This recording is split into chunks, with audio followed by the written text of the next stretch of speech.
Now, the main story there is the head coach, Jerry Kill, who had an incident on the sideline Saturday. He has not given an interview since that time.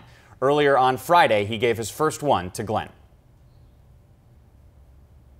Jerry, first of all, tell us how you feel.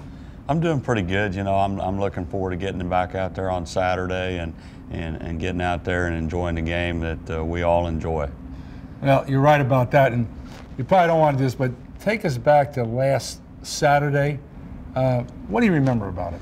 You know, I don't remember. You know, I remember the first half and into the third quarter, and then after that, I really don't remember anything for pretty much a couple days. I kind of remember some glances in the hospital, but it was kind of a fog there for a while.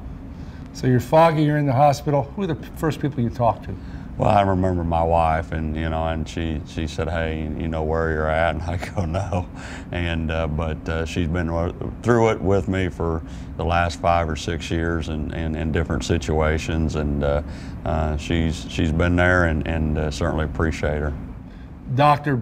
Pat Smith and the great medical staff here at Minnesota, what opinions have they given you as far as when you can, come back to doing what you really love to do? Well, Pat's been great. He's been kind of the working core between the hospital and the athletic staff, and I mean, he was there 8 hours with me. I believe it was Tuesday or Wednesday, and it's one of those things. It's a complicated issue, and they're trying to get medication bounced out to keep me seizure free, and that's the problem.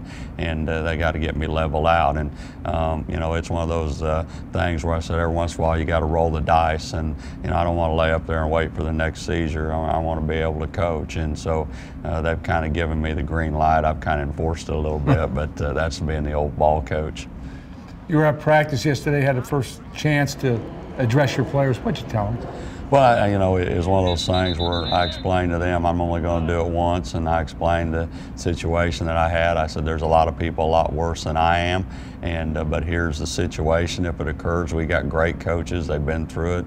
They'll step it up. They've done that already this week. We've got a great game plan.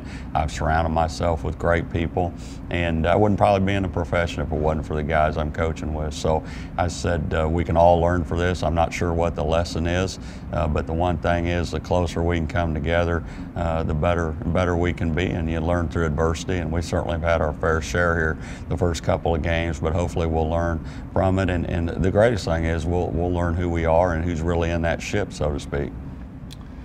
Jerry, what message would you have for all the Gopher fans out there? Well, I think the greatest thing is that people have been tremendous to me, and they've been tremendous to me through this situation. I can't return all the phone calls and messages, and they've had me incognito trying to get me straightened out over the last 4 days, but I love them to death. I appreciate everything they've done for me, and we've got to get a football team out there that reflects them. It's going to take it's going to take a while. I just can't get a magic wand, but hopefully if I keep pushing them and shoving them a little bit, we'll get there sooner than later. Coach Mason, Jerry Kill is a very proud man, a very difficult interview to do. He did share with us that he actually suffered from subsequent seizures while in the hospital since the initial seizure last Saturday in the home opener on the sidelines against New Mexico State.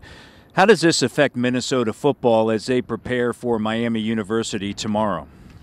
Matt, anytime the head football coach isn't around in a program, it's affected. I think in this particular case it was minimized a little bit because of the continuity on this staff. These guys have been around a long time together. We had a chance to talk to Matt Limegrover, the offensive coordinator, and Tracy Clay's the defensive coordinator, and both these guys stress that they have an organization and a structure to their program where they go about their business the same each and every week. Sure, Jerry Kill wasn't here, but the same procedure and structure was in place. When I talk to Jerry, and you're right, it doesn't take very much time to be around him to find out that he's very prideful, he's a very proud guy. He's also very honest, and he really wanted to not talk about his health. He wanted to talk about his football team. He's not happy how they played in the first 2 games. He's looking for improvement. He's looking for a win against Miami. He told us medically in the long run he will be fine. He's more concerned and more worried about the 0-2 start.